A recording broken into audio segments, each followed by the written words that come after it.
जैसा जैसा कर्म और ज्ञानेंद्रियों कर्मेंद्रियों और मन के द्वारा करता रहेगा, इंद्रिय विषयों के पीछे भागता रहेगा, उसको अनेक प्रकार के कारण शरीर लेने पड़ते हैं। शक्ति त्रयम, त्रयम मतलब ये तीन सत्वगुण रजोगुण तमोगुण के द्वारा आवेशित रहेगा और उसको अनेक अनेक प्रकार के शरीर लेने पड़ेंगे। और शब्द आया है महत, महत का मतलब है अनादि काल से ये चल रहा है। कोई पूछे जीव इस संसार में कब आया? आध्यात्मिक जगत से, अनादि काल से।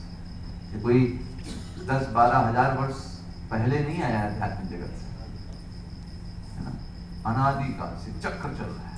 व्यक्ति वहां आध्यात्मिक जगत से आया, फिर घूमे ही जा रहा है, फिर जन्म लेता है, फिर उसको युवावस्था, फिर वृद्धावस्था, मृत्यु, जन्म वही चलता रहता है। बस योनियां बदलती रहती है, कभी पशु, कभी मनुष्य, कभी कीड़ा मकोड़ा, है ना? ये सब घूमता रहता है। लेकिन ये चक्र चल ही रहा है, ये रुकने वाला, रुकता नहीं है, है ना? चक्र जैसे है, कोई पूछे कहां से स्टार्ट हुआ, आप बताइए।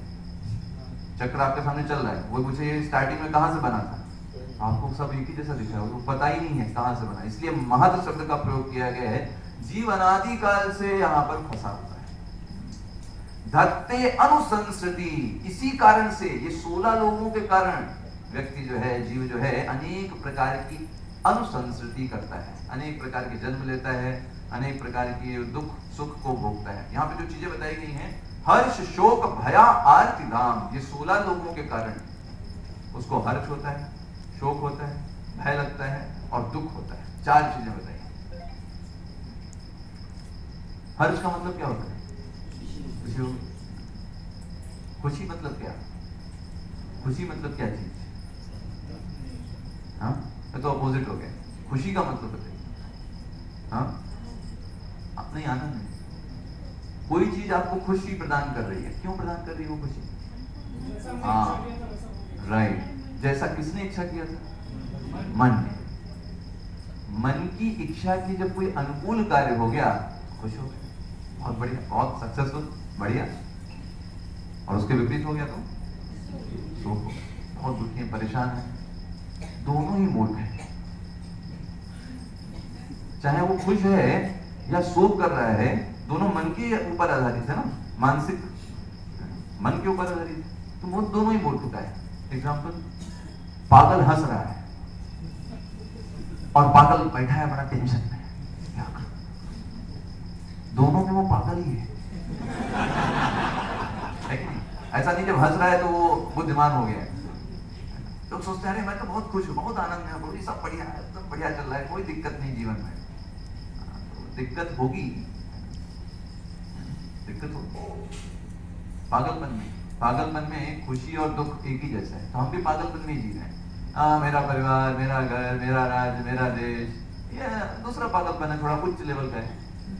उस वाले पागल को तब भी थोड़ा बहुत पता रहता है, ये तो पूरा मदमस्त है, पूरा निवेश हो चुका है उसका उन सब चीजों में। तो इसलिए हर्ष शोक, कई चीजों के लिए बड़ा खुश हो जाता है, एकदम झूमने लगेगा, नाचने लगेगा, क्या बात है प्रभु जी, हमारा तो सिलेक्शन हो गया, ये हो गया, वो हो गया।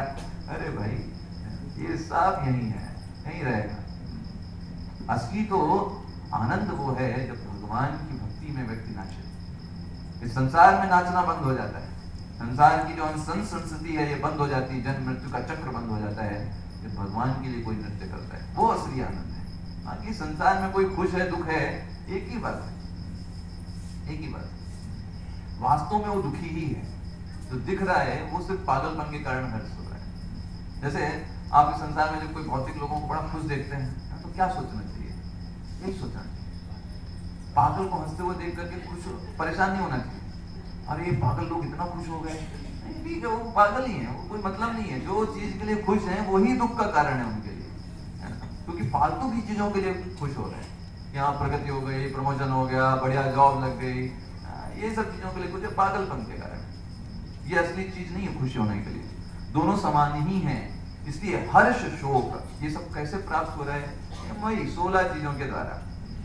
मन के अनुकूल हो गई तो खुश हो गए, मन के विपरीत हो गई, शोक हो गया, भय लग रहा है, किसी चीज से डर लग रहा है, क्यों लग रहा है?